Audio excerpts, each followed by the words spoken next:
មនុស្សឈួតរៀបការជាមួយឆ្កែម៉ងបងយានឈិនបងមើលពួកវាស័ក្តិសមជាប្តីប្រពន្ធនឹងគ្នាណាស់ណោះ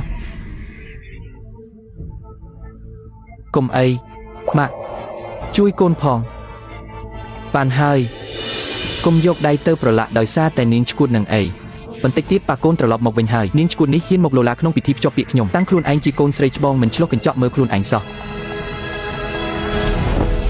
ខ្ញុំឲ្យឯងភ្លក់រសជាតិស្រាំគោរបស់ឯង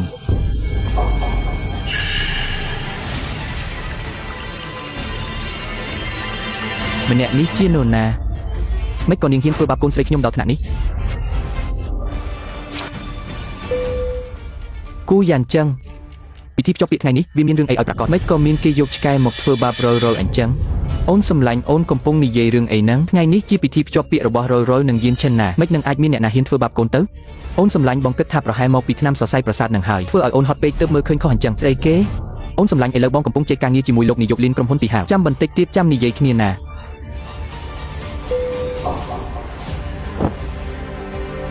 ការពិតយ៉ាងណាខ្ញុំទៅមើលខ្លួនឯងនឹងដឹងហើយក្នុងរយៈពេល1ម៉ោងខ្ញុំត្រូវតែទៅដល់ទីនោះឲ្យបានបាត់អ្នកស្រី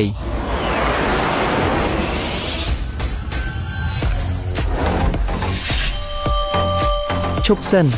មានសម្បត្តិអញ្ជើញទេមានសម្បត្តិអញ្ជើញមិនអនុញ្ញាតឲ្យចូលមិននឹកស្មានថាចាក់ចេញពីផ្ទះ3ឆ្នាំសូម្បីតែឆ្កែក្នុងផ្ទះក៏លែងស្គាល់ម្ចាស់ដែរជី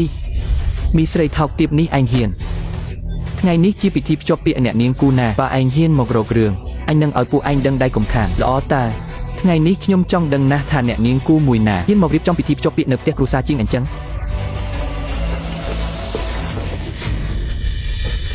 ឈប់ភ្លាមលែងនាងទៅខ្ញុំថាជប់ភ្លាមលែងនាងទៅម៉ាក់កូនចង់ជួបម៉ាក់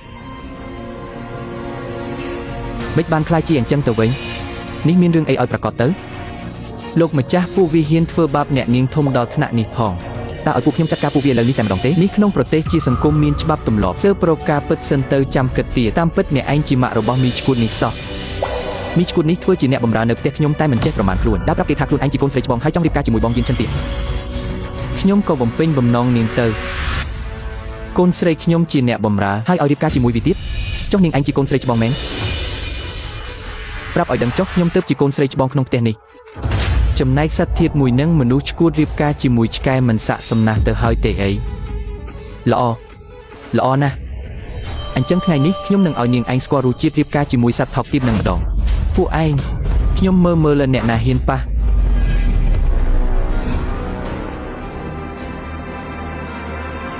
នេះជាផ្ទះរបស់ខ្ញុំនាងឯងមានសិទ្ធិ